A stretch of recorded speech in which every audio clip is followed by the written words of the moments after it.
Welcome to mathematics learning class 10 च्या mathematics part 2 मधील similarity या चॅप्टर मधील property of an angle bisector of a triangle चा आपण स्टडी करणार आहोत. Property of an angle bisector of a triangle साठी किती आणि कोणत्या कंडिशन दिलेल्या असल्या पाहिजे ते सुरुवातीला आपण पाहूया. कुठलाही थेरम प्रूव्ह करताना सुरुवातीला त्या थेरम साठी किती आणि कोणत्या कंडिशन दिलेल्या असल्या पाहिजे ते आपल्याला लिहिणं गरजेचं आहे. या प्रॉपर्टीसाठी आपल्याला 2 कंडिशन्स दिलेल्या असणं गरजेचं आहे. फर्स्ट कंडिशन आपल्याला ट्रायंगल दिलेला असला पाहिजे. समजा आपल्याला ट्रायंगल ABC दिलेला आहे. ट्रायंगल ABC म्हणून आपण फर्स्ट कंडिशन घेणार आहोत ट्रायंगल ABC. सेकंड कंडिशन दिलेली असली पाहिजे ट्रायंगलच्या 3 अँगल्स पैकी कोणत्याही एका अँगलचा बायसेक्टर दिला असला पाहिजे. समजा आपल्याला अँगल A चा बायसेक्टर दिलेला आहे रे AD.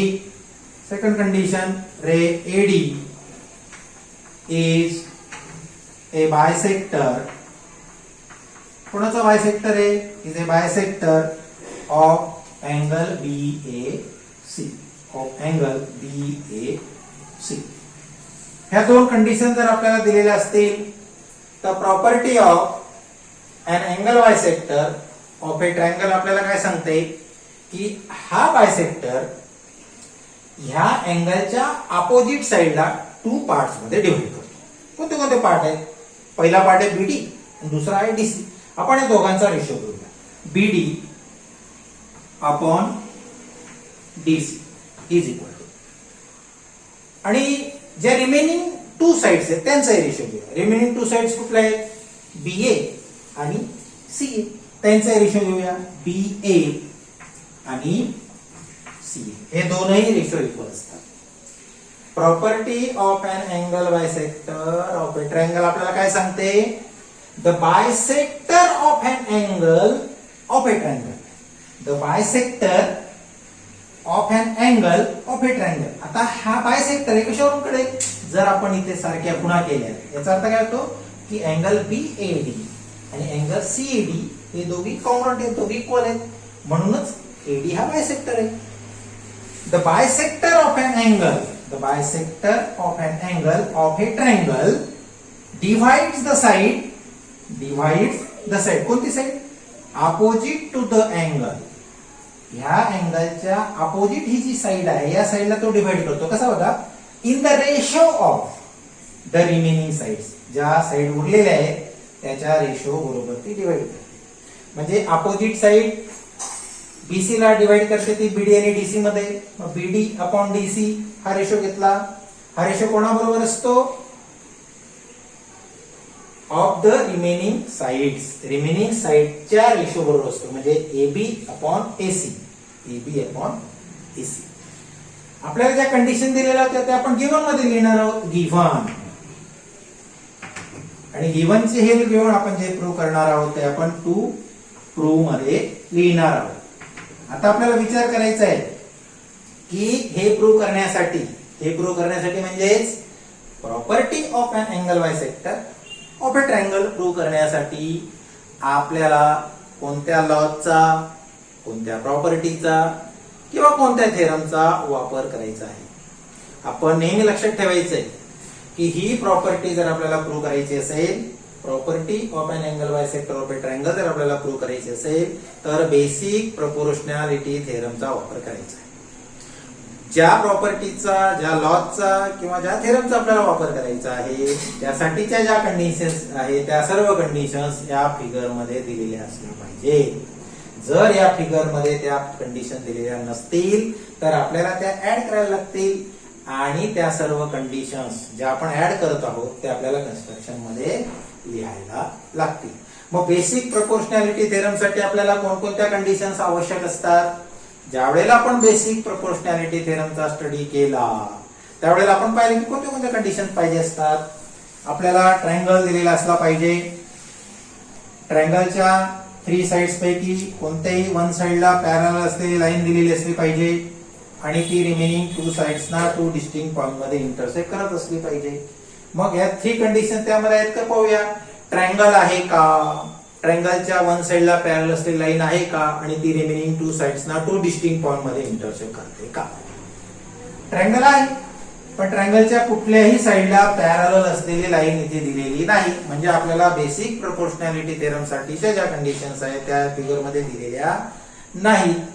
मग त्या तयार करण्यासाठी आपल्याला काय करायला लागेल. आता समजा आपण पॉइंट सी मधून पास होणारी आणि एडी ला पॅरलल असलेली लाईन ड्रॉ केली.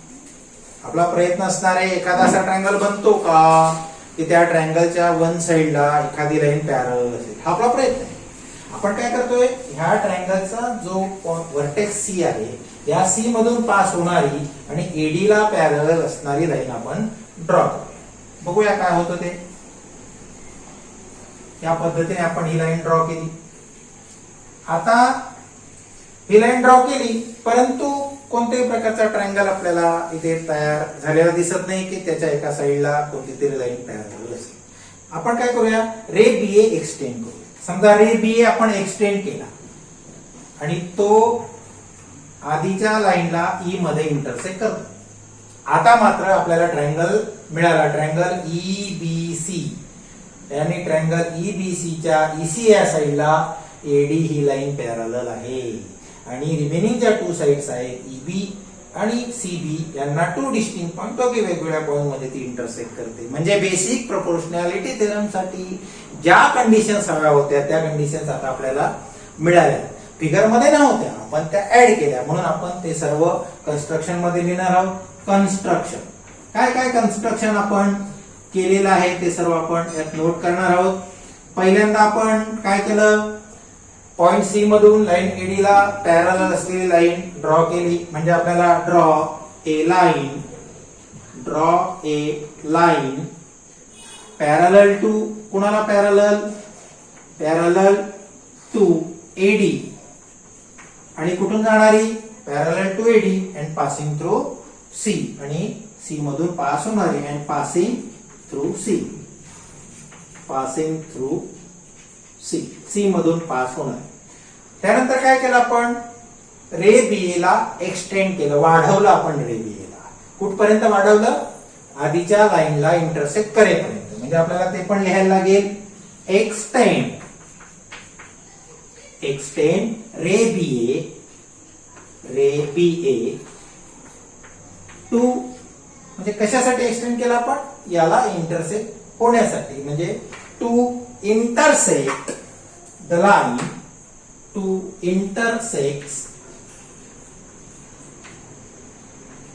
line कोणती लाईन, आधीची जी लाईन होती कुठल्या पॉइंट मध्ये, ई पॉइंट मध्ये इंटरसेक्ट होईल. या पद्धतीने intersect the line at point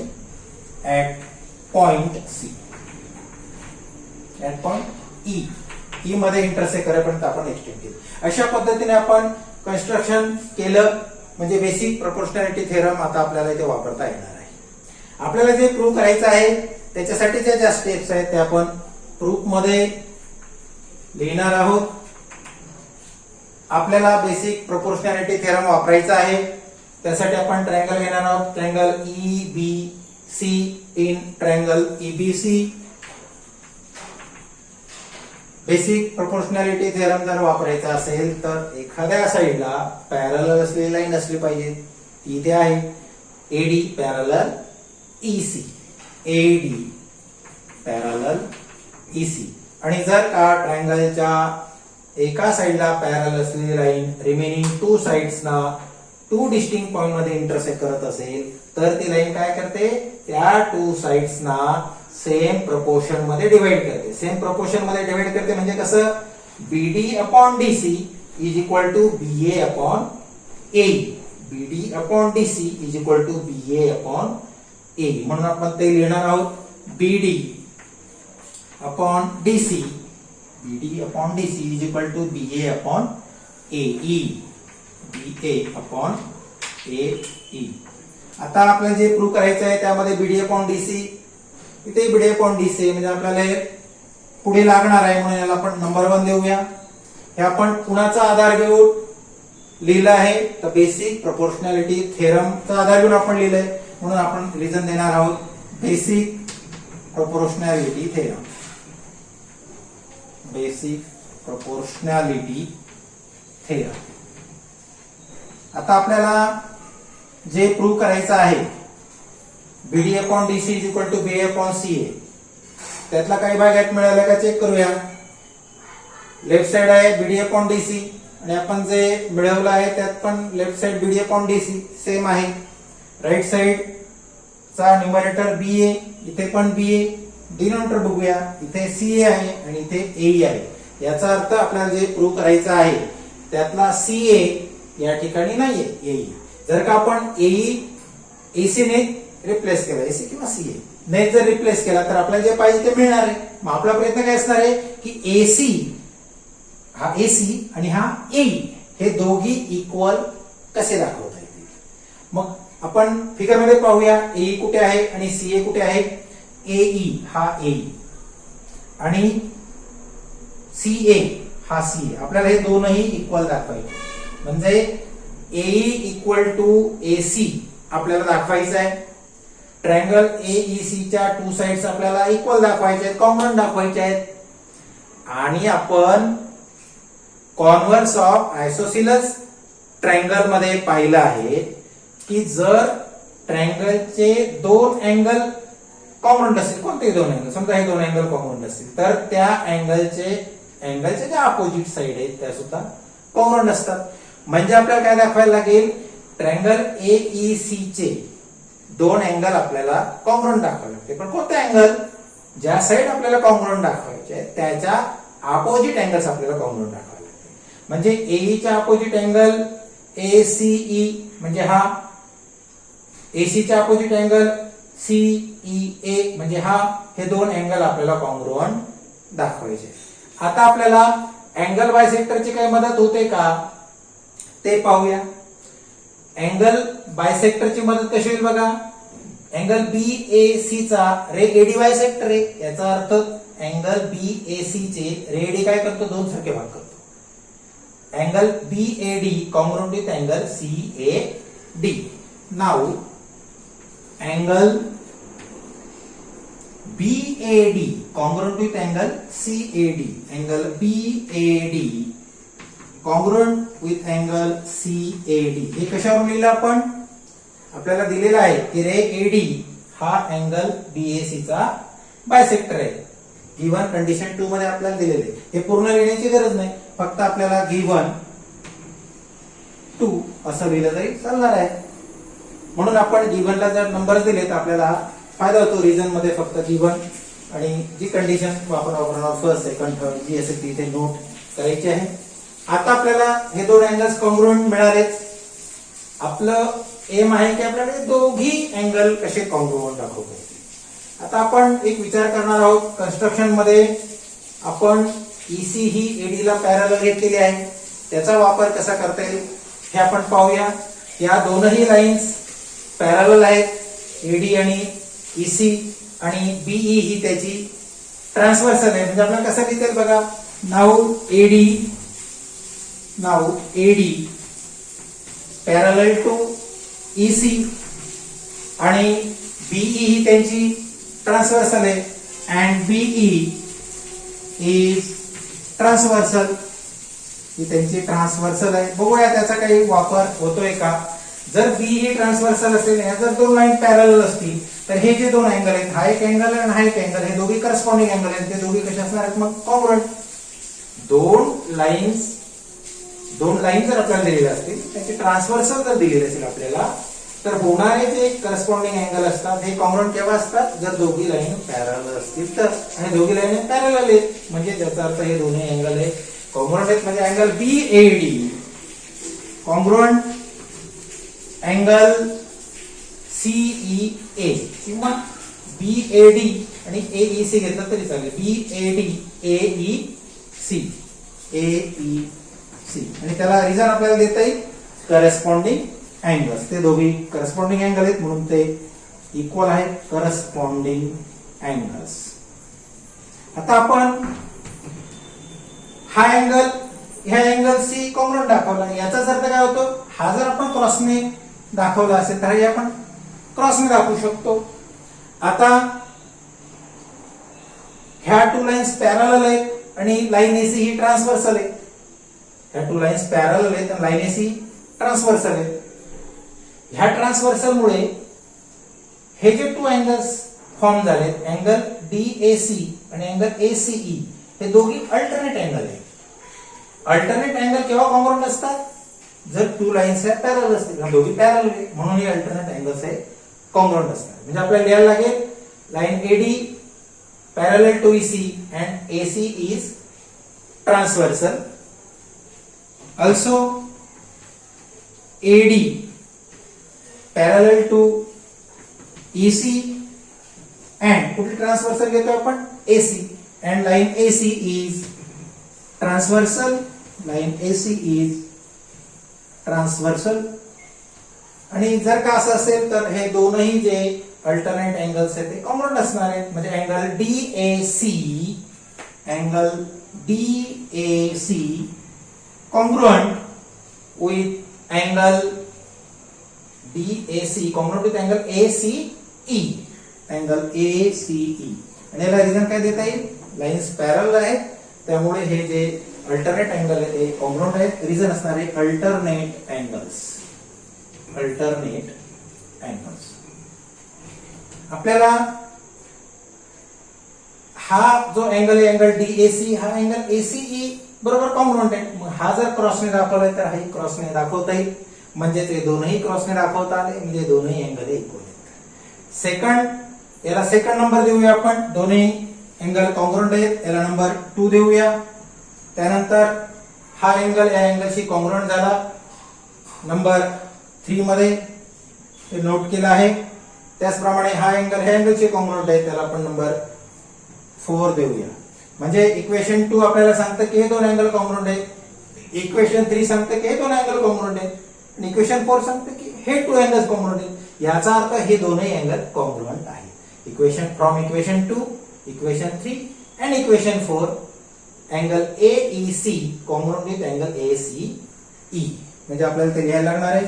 Therefore from equation 2, 3 and 4, 2 वरून ते दोन अँगल कॉंग्रुएंट आहेत, 3 वरून हा अँगल याच्याशी कॉंग्रुएंट आहे, 4 वरून हा अँगल याच्याशी कॉंग्रुएंट आहे, म्हणजे हे दोन्ही अँगल कॉंग्रुएंट आहेत. From 2, 3 and 4 angle ACE, angle ACE congruent with angle AEC, angle AEC. आता ट्रायंगल AEC चा जर विचार केला तर हे टू अँगल्स कॉंग्रुएंट आहेत, म्हणून त्याचे अपोजिट साइड सुद्धा कॉंग्रुएंट आहेत. मग अँगल ACE ची अपोजिट साइड AE ही कॉंग्रुएंट असणार आहे. पुन्हा बरोबर अँगल AEC ची अपोजिट साइड AC बरोबर इज इक्वल टू AC. म्हणजेच AE आणि EC हे इक्वल आले. आता हे कशावर लिहिलं आपण, converse of isosceles triangle, isosceles triangle theorem, isosceles triangle theorem. आता आपण 1 कडे जाऊया.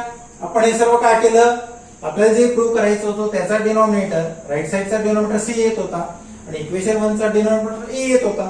ते दोघं इक्वल दाखवण्यासाठी आपण एवढं सर्व केलंय. म्हणून AE आपण आता AC ने रिप्लेस करू शकतो. म्हणून आपण 1 मध्ये ही व्हॅल्यू टाकूया, याला नंबर 5 दिला तरी चालेल. फ्रॉम 1 and 5 आपल्याला मिळणार आहे BD upon DC is equal to BA आपल्याला हवाच आहे तो तसाच ठेवा, मात्र AE आपण AC ने रिप्लेस करूया. हे कशावर लिहिलं आपण, फ्रॉम 1 and 5. आता आपण चेक करूया की जे प्रूव्ह करायचे ते आपल्याला मिळालंय का. BD अपॉन DC, इथे पण BD अपॉन DC, इथे BA अपॉन C, इथे पण BA अपॉन C, AC म्हणजे C. अशा पद्धतीने आपण property of an angle bisector of a triangle prove केला. हा थेरम प्रूव्ह करण्यासाठी सुरुवातीला आपण कंडिशन नोट केल्या, त्यावरून काय प्रूव्ह करायचं ते लिहिलं आणि मग आपण विचार केला की आपल्याला ही प्रॉपर्टी प्रूव्ह करण्यासाठी काय वापरायला लागणार आहे.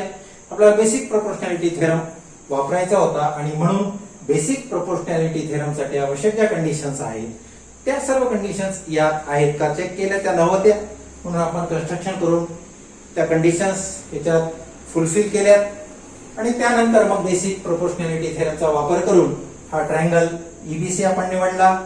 एडी ईसी ला पॅरलल होती म्हणून BD upon DC is equal to BA upon AC आपण इथे नोट केलं.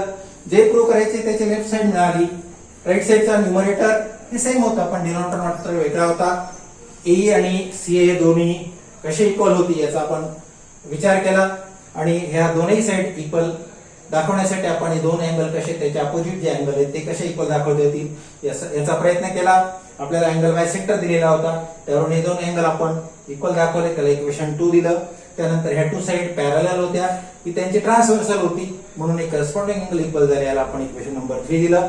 त्याचप्रमाणे हे टू साइड्स पॅरलल आहेत की त्यांचे ट्रान्सव्हर्सल आहेत आणि हे जे अल्टरनेट अँगल्स आहेत ते सुद्धा कॉन्ग्रुएंट आहेत, याला आपण इक्वेशन नंबर 4 दिला. इक्वेशन 2, इक्वेशन 3 आणि इक्वेशन 4 ची हेल्प घेऊन आपण हे टू अँगल्स कॉन्ग्रुएंट दाखवले, त्याला त्याची हेल्प घेऊन आपण मग त्याचे जे अपोजिट साइड्स आहेत ह्या अँगलची अपोजिट साइड एई आणि ह्या अँगलची अपोजिट साइड एसी या दोन्ही आपण इक्वल दाखवलेले आहेत आणि मग ए इक्वल टू एसी आपल्याला दाखवता आलं म्हणून आपण ही व्हॅल्यू याच्यात पुट केली एसी आणि मग चेक केलं की जे प्रूव्ह करायचं ते मिळालं का ते आपल्याला मिळालं.